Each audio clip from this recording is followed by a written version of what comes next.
G'day fellas, and welcome to another Season 4 build order overview or guide. In this video, we're going to be taking a look at the brand new Abbasid Dynasty economic wing and a build order that you can be using on the ranked ladder to get yourself a nice little early position in your games. Now, the build order is going to be good against most civilizations, with the exception of maybe the French, where you might want to add in a barracks a bit earlier. But let's talk about some of the goals. The goals for the build order are to get an early wheelbarrow. That's what we're going to be looking for. We're going to be looking for an early fertile crescent as well, and we're also going to be looking for an early fresh foodstuffs. Now, one of the other options that we've got for this build order is an upgrade to the spearman, so that's only going to cost you 35 gold. And this build order is based on the same strategy that was undertaken by a guy by the name of Sainch, who also played the Abbasid. We casted a couple of his games, and I absolutely loved the build order. So all credit goes to him for the initial opening. He's put together something really, really nice for this this early Abbasid opening. So those are our goals. We want to get those 3 technologies up. We want to get up a second town center, and then we want to get to our tier 1 House of Wisdom influence. So let's jump into a quick game. I've prepared some stuff here a little bit earlier. As you can see, we're still on the pup here, despite being the 29th. It's 5 o'clock in the afternoon right now for me, so time is definitely ticking on. But let's begin. Now, we're going to start by talking with the opening and what you want to be doing with your villages and what you want to be doing with the town center, all that kind of stuff. So the very first thing that you're going to be doing when you hop into the game playing as the Abbasid is you're going to be queuing up villages in your town center, and you're going to be double-clicking your villages and sending them over to berries. When you do that, so after you've done that, you're going to take 1 villager off and then just move them towards your wood line. That's going to be really key. So we're going to start off with 5 villagers on food, 1 villager on wood. Then after we've done that, we're going to be moving our scout. Now, it's a little bit complicated. There's quite a lot going on at the beginning, because with those 5 villagers that are heading out over to food, 2 of them are going to be building a mill. 2 of them are going to be collecting berries, and 1 of them is going to be building a house. So you've got quite a lot to do. So let's take a look. We'll do it in slow-mo. Let's start it off half speed. So we queue up the villagers in the town center. All villagers over to the berries. 1 breaks off, makes the lumber camp. Another 1 breaks off, makes the house, and then rallies over to the food. And then we want to drop down a mill with 2 of our villagers, and then we're going to be moving our scout. So quite a lot to go through in those early stages, and I suspect it's going to be quite hard for newer players who are looking to open up like this. So look, my suggestion, if you are new to Age of Empires 4 or new to this build order, just go into a skirmish game and just practice against the easy AI. Just the first 20 seconds. Go into the skirmish game, practice the first 20 seconds, restart the game. Just keep going, do it like 10 times until you start to get a bit more comfortable with it. And then you can maybe take it into the ranked. All right, so that's our opening. So first villager is going to come out over onto food. So we want to have 7 villagers on food to start with, and 1 villager on wood. That 1 guy on wood, he's just going to stay there. One gal on wood, she's just going to stay there. And of course, we're going to be going with an aggressive scouting path here. Now, the enemy does come out and meet me with an aggressive scouting path themselves. So I go for a bit more of a conservative play. But remember, with the Abbasid Dynasty, you don't need to get back to your base with your villagers or with your scout, because your villagers don't need the sheep. They've got the berries here. So that's something to always look to take advantage of. Now that we've got our 7 villagers over on food and 1 on wood, we're going to be rallying out 4 villagers onto our gold. So we can kind of just skip through all of this. It's all pretty simple. We just put the mining camp down as close as we can to the town center, because we will want to try and connect this to the network. And you can see we're just moving around with the scout. As I mentioned before, you can normally go for like a much more aggressive route here. The only reason I did come back was because I saw the enemy scout there, so I knew that he would kind of cover all of this area, which is the area that I wanted to go. So yeah, that was well played by the easy AI. And look, it's probably not the first time this week I've said that. Let's just say that much. So now this 1 villager is working towards 50 wood, because we need to place down our House of Wisdom. Now, when it comes to placing your House of Wisdom, don't really prioritize where it goes down. It's a very tanky building. You don't need to worry too much about it. But normally, you just want it to be able to connect your starting buildings. That's a really key factor. We're going to make sure that we've got enough villagers in queue as well. You will see that we've got 1 villager in queue. And we're always going to be just queuing up villagers. It's really important that we don't go idle. Another thing to note is we can always just remove them from the queue. So let's see if do I get it in time? I think. Oh, look at that! Look at that beautiful timing right there. So we've got our 4 villagers now on gold, and we're making our House of Wisdom. So what's going to happen now with our next villager? So we've gone 7 to food and the 1 to wood, and now 4 to gold. Now we're going to be sending another villager to wood. this villager is going to be going firstly to the House of Wisdom and then to Wood. So it's going to help speed up the House of Wisdom just a little bit, just a tiny little bit. And it's really important with the Abbasid that we're very careful with how many villagers we put in the queue, because our macro is going to be so tight when we're doing this build order. As you can see, we're still not going idle. We never want to be going idle, but we don't want to have too many villagers in the queue here, because if we do, we're not going to be able to hit that age up button. And as you can hear, it's a very exciting time to age up with the Abbasid, as demonstrated by our lovely female villager here. So what you're going to be doing now is you're going to be spamming the button Q, or the letter Q, and that's going to basically make it so that you age up as quickly as you possibly can. You're just going to click the House of Wisdom, and you're just going to hold down the Q button, and it's going to make this sound like that, and that's okay. That's part of the plan. That's what it's meant to do. As long as you follow these steps, everything should be fine. And as I said, it is very, very tight. You can see right here that you've got you're coming through. There's the age up, and look at that. You've got 5 seconds left, but look at that. We've got a huge delivery of food. It all comes through. It's very, very tight. And there's our 5th villager now onto gold.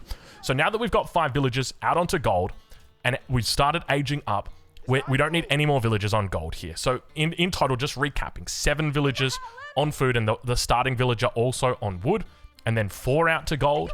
1 more comes over onto wood, but obviously helps out with the House of Wisdom, and then the 5th one comes out over onto gold. I hope you're writing this all down. And now finally we enter the next stage, which is where we pull 3 villagers off food and bring them across. So once we've hit that age up button, we're bringing these 3 villagers across and down to wood. So now we're going to be up to 5 villagers on wood, and we're going to be going up to 7 villagers here on wood before we move to our next resource, which is going to be stone. Now the goal here is we want to make sure that we don't stop producing villagers. We always need to be producing villagers. And we also don't want to forget our technology. It's really important we try and get these in as quickly as we possibly can. And that's going to be our wheelbarrow technology. So once again, just the same way that you were doing with the economic wing, we want to be doing that same thing with the wheelbarrow. We're just going to be holding down W in this instance, because you'll see that the villagers will all drop off their gold in relatively similar times. So you've got right there, and now all of a sudden you're at 150, and you've got to get that wheelbarrow in straight away. So there it is. That's the wheelbarrow coming through. And still making sure that we're training villagers. As I mentioned before, we're going up to 7 villagers on wood, and once we've got to 7 villagers on wood, out to stone we go. So this bad boy is going to be moving out in this direction. There you go. And we're going to be heading out to stone now. And this is obviously for our second town center. Now, when it comes to second TC placement, the best spot that you can look to do it is on your berries or a hunt. It depends which one you've got in a better position. But remember, the closer it is to your stone, the better. So as you can see right here, my hunt spawned on the opposite side of my stone, so that's a little bit out of the question. But these berries, they're kind of close, so instead of putting the town center all the way over here, I'm just going to put it on the deer hunt. Whereas had my hunt spawned right here, then I would have just very easily put the town center there. It's all about making sure I've got a very safe food resource. Now, where this build order differentiates when you're playing against the French, because they've got the very fast knight, or maybe even against the English, who knows, if they're opening Abbey of the Kings, we'll have to wait and see how that meta evolves. This is where you can look to start placing down a barracks as well. Try and get out an early barracks. It's very much optional when you add in that barracks. But we'll focus on this build order here. And now, once again, looking to connect the network in, we're just going to use a food villager here. You might want to do it with a gold villager, depending on where your buildings are placed. But the idea is that we just want to slowly connect up our network, because we are working towards our golden age. So now that we've got 150 gold, the key number that we need is 235. So remember that you're always going to be, queuing up the wheelbarrow, but you need 235 gold. You're going to need 75 gold for your fertile crescent. You're going to need 125 gold for your fresh foodstuffs, and then you're going to need 35 gold for your spearman upgrade. So 235 is the number that we're looking for down here. Once we've got 235 gold, then we're going to be taking these gold villagers and moving them over to the stone. So keep in mind, or keep that in mind. And it can be really tough trying to make sure that you've got enough resources. And this is a very critical moment. All of this has led up to this very moment right here. This is absolutely pixel perfect timing, because we've just aged up at 4 minutes and 20 seconds. And we've got a new technology that's available to us here in the feudal age, and that's fresh foodstuffs. We want to try and get this as soon as possible. And the reason why is because it reduces the cost of villagers by 35%. Reducing the cost of villagers by 35% means that our 50 cost villager goes down to 32 villagers, or 32 food. So we're saving 18 food for every villager we make. And a villager takes 20 seconds, which means over the course of a minute, we make 3 villagers, which means over the course of that minute, we're saving 50, how many resources? 18 times 3, 54 resources. And 54 resources is more than a single villager can gather. So it becomes very efficient for you to get this as soon as possible. And by doing this, we make sure that we don't delay and we begin immediately getting that discounted rate. But the timing here is very, very important. And even if you delay by a second or 2 seconds, it will hurt you. And that's simply why we make sure that we get everything done as perfectly as we can here. So let's keep moving forward, because we've got through our fresh foodstuffs now. Our wheelbarrow's on the way, so our next goal after this is going to be our fertile crescent, which is going to be costing a little bit more gold. You can see right there, up to 75 gold. This one's a little, you can be a bit slower with this one. This one's not a huge deal. And of course, we've got a discounted villager rate once our fresh foodstuffs comes in. And this is where, now that we've got our fertile crescent, we've got enough gold for it, we're going to pull all of our villagers off gold. And sometimes you'll hit them and sometimes you won't. Now, the sweet number that you want is 3515.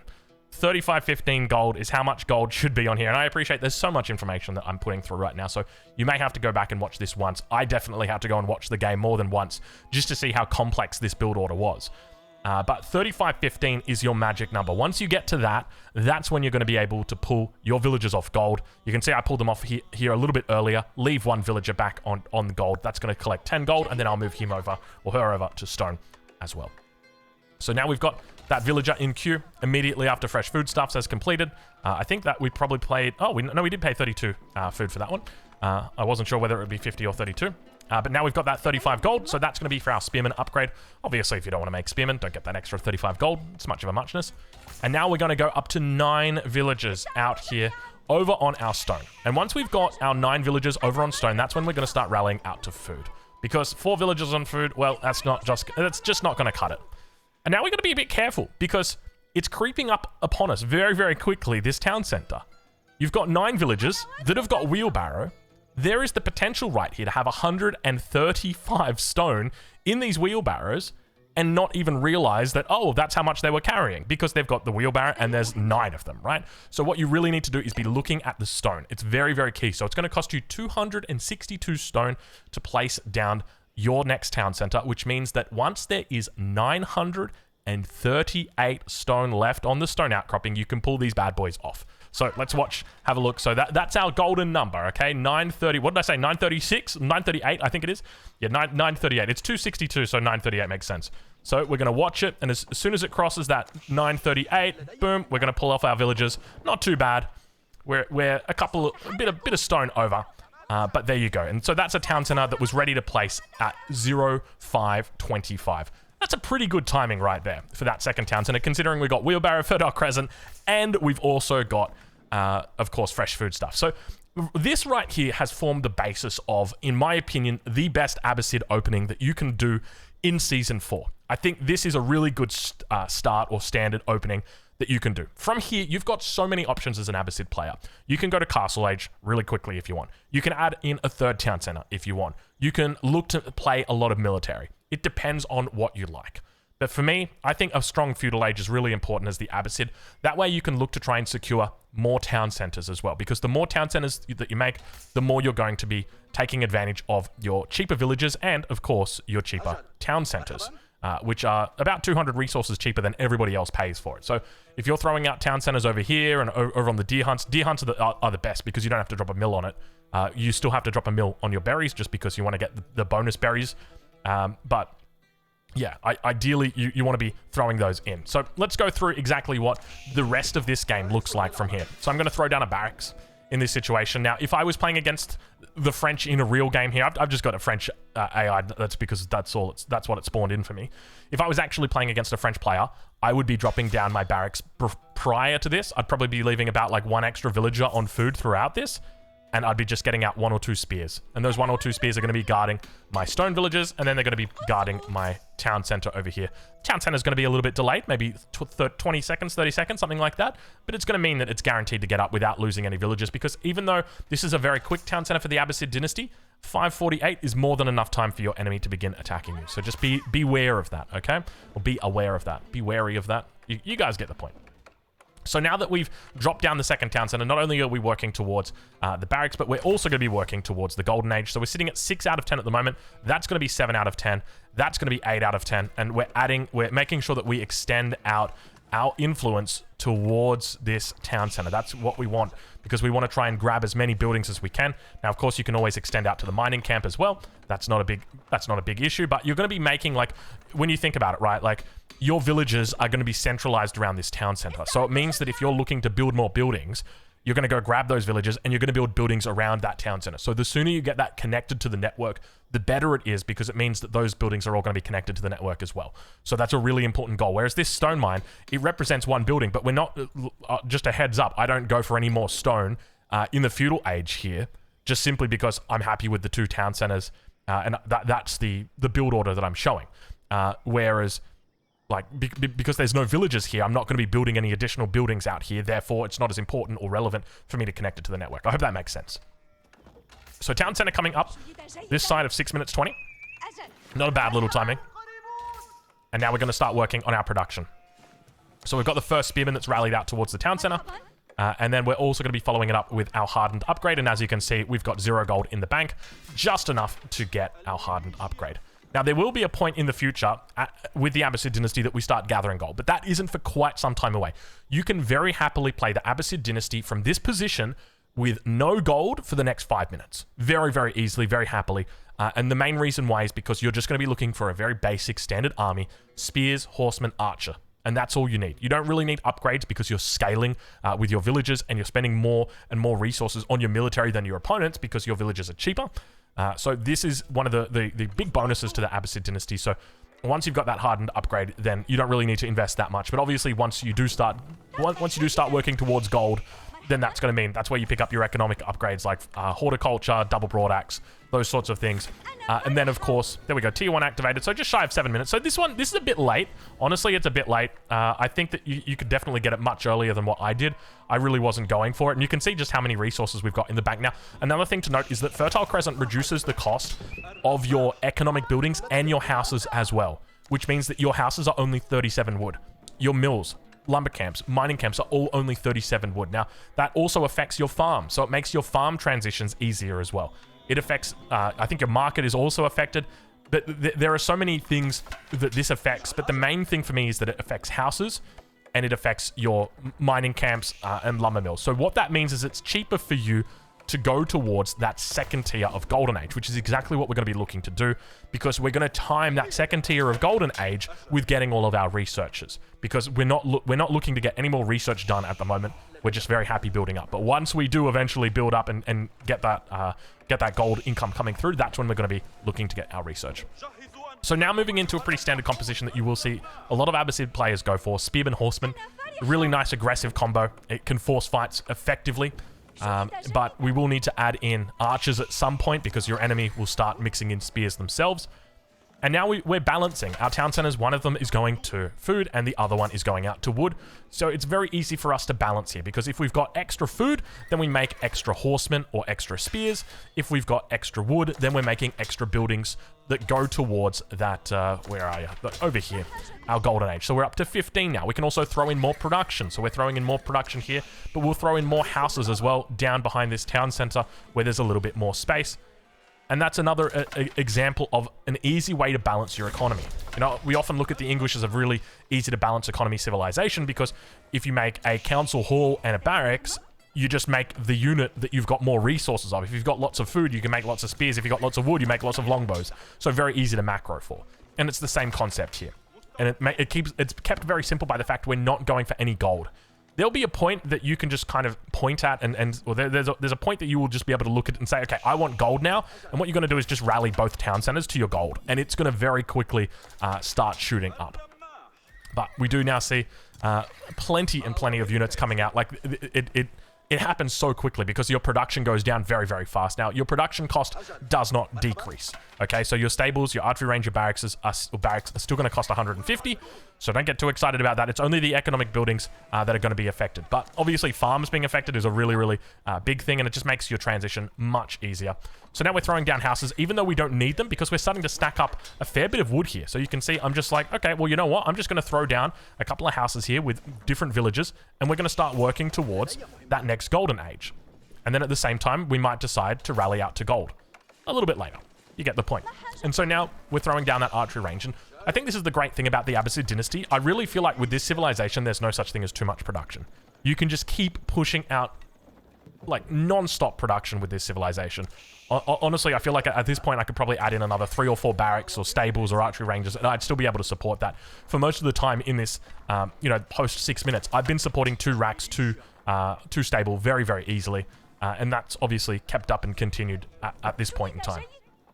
So we continue building up the mass. We'll speed it up a little bit, and now you can see we've rallied out to gold. So just as we begin approaching that 50 or that 30 structure mark, now we're working towards our gold, because you know it's a nice little synergy. It's not super important, like 15% isn't a huge amount, right? But it's still nice. You know, if you're gonna try and look to find synergies for your civilization, that's a decent way to do it. And then I think that house right there might be the last one. So we've utilized all of this. Now, in addition to that, I think it also gives you an extra 5%. Oh no, it doesn't. Never mind. It's only at tier 3.